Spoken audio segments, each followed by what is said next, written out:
Welcome to the Majorly Undecided podcast. I'm your host, Kat Klaus. And today, instead of bringing you an interview, I wanted to share some tips for students who are headed to community or junior college this fall. As a transfer student myself, I know how daunting it can be planning out a path to transfer, especially if you have no idea what program or major you want to go into. So I wanted to share some tips on how you can best take advantage of your first 2 years. Now, if you're a high school senior, now is the perfect time to start graduating high school senior. Of course, we're in the summer now, right? And if you're just now listening to this podcast and you're a freshman or a sophomore in college, again, now is the perfect time to start. There really is no time like the present.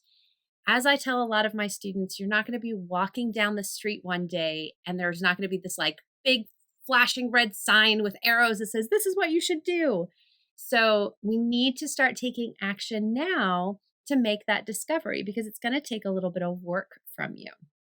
So here are my simple, easy steps that you can take to get closer to deciding your path while you're spending your first 2 years at a community college or at a junior college where you're saving some money, you're probably in the community that you grew up in or near to family.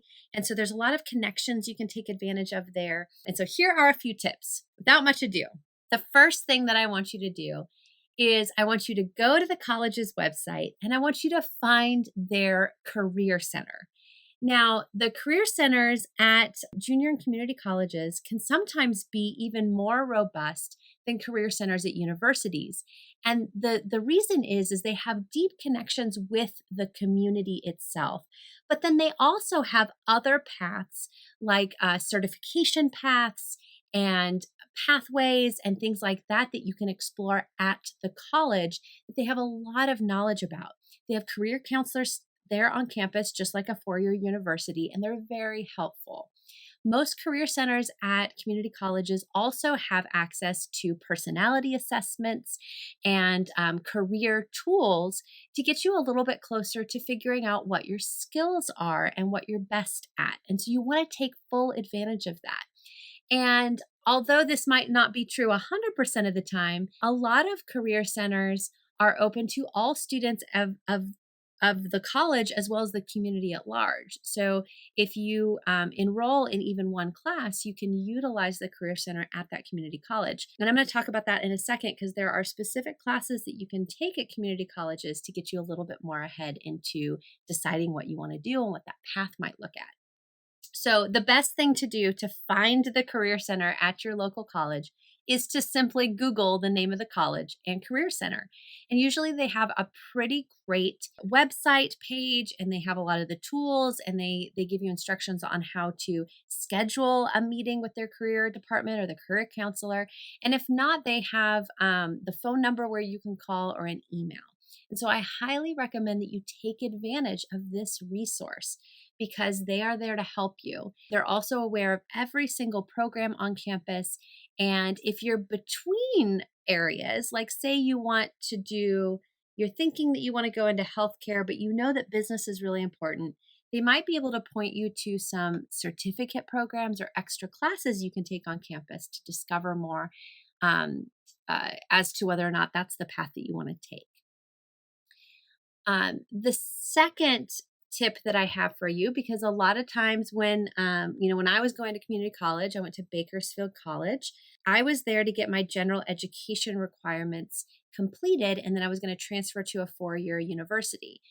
Remember, I graduated from high school a year early, and part of the agreement was that I go to my local community college, which at the time was devastating to me as a high school student because it was 5 blocks away from my house, and it wasn't what I pictured college to be. But in retrospect, and when I was there, I grew so much from my time there. And I took advantage of so many resources that I probably wouldn't have taken advantage of at a four-year university my first 2 years. And one of those was exploring different areas of study in my general ed requirements. Now, as you remember, I went into college thinking that I was going to be a veterinarian. So I did have a declared major. But with my general ed requirements, I got out the school catalog and I started reading the course descriptions for every single class that I could take or was required to take for Gen Ed. And remember, with general education requirements, a lot of the times they'll give you a wide variety of classes that fulfill that requirement. And so I wanted to take really cool classes that were really exciting, aside from some of my major requirements like, biology and microbiology and things like that. And so I went in the course catalog and I read up about all those descriptions and I picked classes that sounded really interesting that I maybe didn't know a lot about. And I learned so much from that. And actually, it aided me later in my career because one of the classes that I took for my general ed requirements was Intro to Theater. And as you recall from my intro episode, I ended up working in theater for about a decade. And actually, I still work in the theater. My husband has a small theater company. And so that experience, and I took a lot of theater classes in community college just for fun that I kind of shoved into my schedule. But that first class, that general ed fine arts requirement, opened the door to a lot of skills that I learned that aided me in other areas as well. I was never really afraid to get up in front of people, but I didn't know what to do, and I was rather embarrassed. And theater cured me of that. In my first 2 years of college, I was in a couple of productions.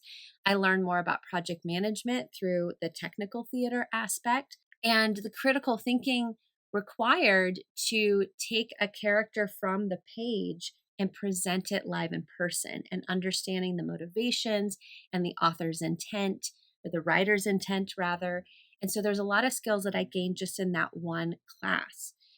Another area that I explored in my general ed requirements were a variety of the history classes and philosophy classes that fulfilled my general ed requirements that led to me declaring a double major in classics. And if you would have asked me, I never would have told you that I was going to double major in history at all at that time. But I had such an interest in it from the first two general ed classes that I took that I just continued with that. And so I encourage you during your time at your first 2 years, I want you to get the course catalog and I want you to read the course descriptions. Now, this is different than the class schedule. The class schedule just tells you the classes they're offering that semester. I want you to get the actual catalog. And a lot of times it's called the bulletin or the catalog, or even just course descriptions. And you can, again, Google this, the name of the school and course catalog or course descriptions or bulletin. And it'll have every single class that the college offers. And then usually in that description, it'll tell you what requirement it meets. You can also cross-reference between your general ed kind of a worksheet that they give you, or you can download off of the website with the course descriptions. And I encourage you to read through those descriptions and see what strikes you as interesting. Now, some of the time when you take the class, you realize you weren't as interested in it as you thought you were, but that's also information and data that you can take with you, knowing that that's probably not the right subject area for you. In your gen ed requirements, I don't want you to think of it as these like lame classes that I have to take. I want you to think of it as an opportunity to develop more skills that will develop into other things later. Every single class that I took in college, for the most part, aided me in some area. Even my government requirement, I was more aware of the way that local government works, national government works. In my theater classes, I gained a lot of skills. I can't say that I gained a lot in my poetry class, other than maybe critical thinking, but I'm aware of more about our poet laureate and things like that I never would have known before. So use your general ed to experiment with different areas and see what sounds interesting. And when you take the class, do you like it enough to pursue it? Another tip, the next tip that I want to give you is related to this, is usually at community colleges, your classes are a lot smaller and your professors live there in the area. I mean, not that they don't in four-year colleges, but they've lived in the area, they've taught there maybe for a while. And you have this amazing opportunity to connect with your professors in a way that you might not get the opportunity to at a medium, larger, or larger four-year university. And so if you're interested in psychology, Ask questions of your psychology professor, go to office hours, connect with some of the department events that they have or the department head or secretary. A lot of the departments have special events and lectures and things like that. Get involved with the department because your professors, I found professors at junior and community colleges, not that four-year professors don't, but they're very welcoming and friendly. They really want to help students. They're really involved in student success and educational attainment, etc. And they're really passionate about their subjects. So another thing that you can do is connect with your professors in those fields and connect with that department. Go to special events and things like that. Ask your professors about career opportunities in the field or how you could learn more as to whether or not this is a good fit for you, because oftentimes they will have connections with people in the area. That leads me to the next tip, which is most community colleges are extremely connected with the community. You have a lot of local businesses and organizations. I know here locally, our town, our community bends over backwards to help our community college and the students and the professors there. We are there to support them, and they do a really good job of that. And I got to brag on my alma mater a little bit. Bakersfield College does an amazing job of that. I encourage you to utilize that. You want to connect with local leaders and organizations. They are usually more than happy to have you job shadow or do informational interviews. They're often on campus at job fairs that the Career Center has put on. There's also a lot of times there are partnerships between departments and different organizations and companies on campus. I know that at my alma mater, they started a law society and they have a lot of local lawyers that come in and talk about law school. They talk about the different types of law. They give informational interviews to the whole law society. The society goes and visits law schools, and then they talk about law school admissions and what's needed, etc. And that's all on campus. And they have this great partnership with local lawyers. And so there's a lot of opportunities like that. And if maybe one doesn't exist at your community college, start one. The professors would be more than happy to help. The Career Center would be more than happy to help, the Student Center, etc. And the community at large is usually very welcoming and helpful when it comes to connecting with students. So there's a huge opportunity there for you to start interning at different organizations in different fields in your community to find out before you dedicate the next couple years of your life to this field, is this right for you? You have the opportunity to talk to current professionals in the field or to go to local community events that highlight the company or what they're doing. There's also a lot of community service events where you can connect with people at different companies like the Rotary clubs. As a Rotarian myself, I know that a lot of business leaders and community leaders are in Rotary, and oftentimes there's a college version of Rotary on community college campuses called Rotaract. And so that's a great way too to connect with local business leaders, etc. So take advantage of that. You really want to make sure that this is a good choice before you spend more money and more time on this particular path. And at community college, the community is entirely behind you to do that. And if there's a certain area that isn't represented in the community, they will bend over backwards to try to provide you that opportunity in a local area that's around your town. The next big tip that I have for you, especially if you just have no idea where you want to start, or if you're like me, you need a little bit more accountability in the process. Most community colleges have a student development track of classes. Now, oftentimes these classes are not transferable to other universities. They're built to help you learn study skills or note-taking skills, but there's also often a track of classes that's for career planning and career assessments and learning more about yourself and how to make a career plan for yourself. And they're usually a half a unit to 1 unit, which is not a lot of time spent. They often offer these in the summers as well, so you could take it in summer school and just really work on discovering a path for yourself during the summer. It's usually taught by professors or adjunct professors who specialize, like me, in career development or professionals that do career consulting, etc. And so this is a great way to actually take a class to help expose you to the different areas and your skill sets and your strengths, and to keep you on track with that. I know that if it's not a class, I'm probably not going to spend as much time on my own doing it. I'll say, oh, I'll do that next week. I'll do that next week. And then all of a sudden it's like 2 semesters later.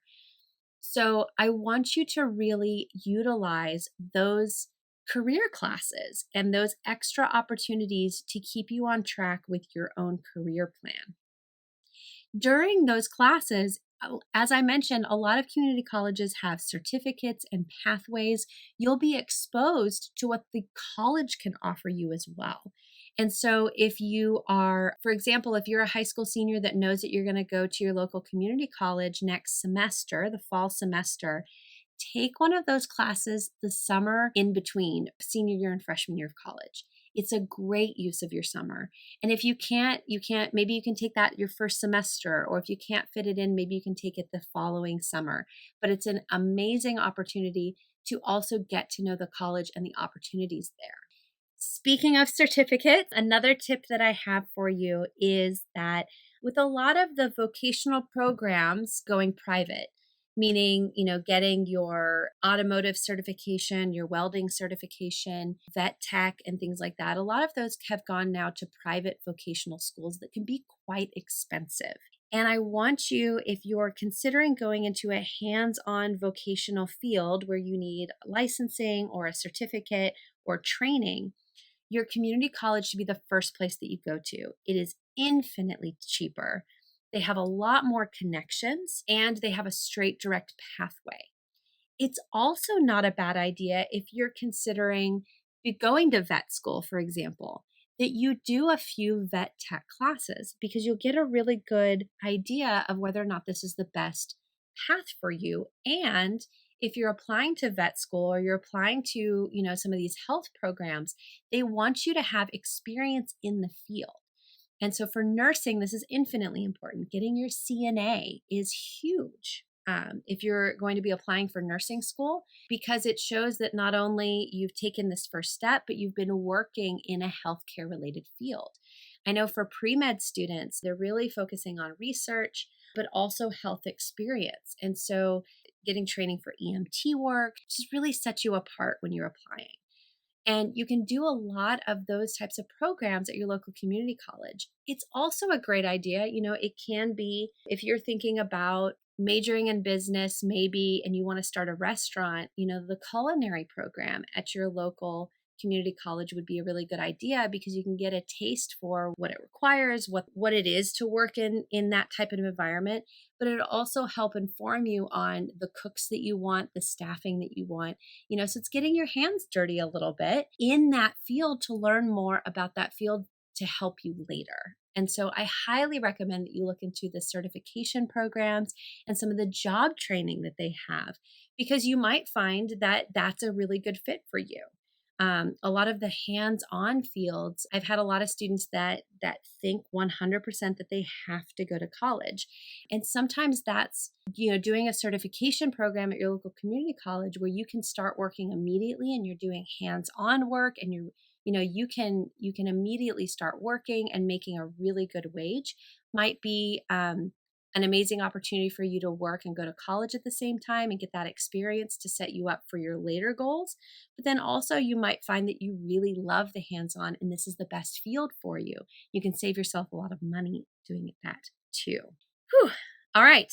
Last tip that I have for you is I want you to go to all of the special events and lectures and career fairs that your community college will put on.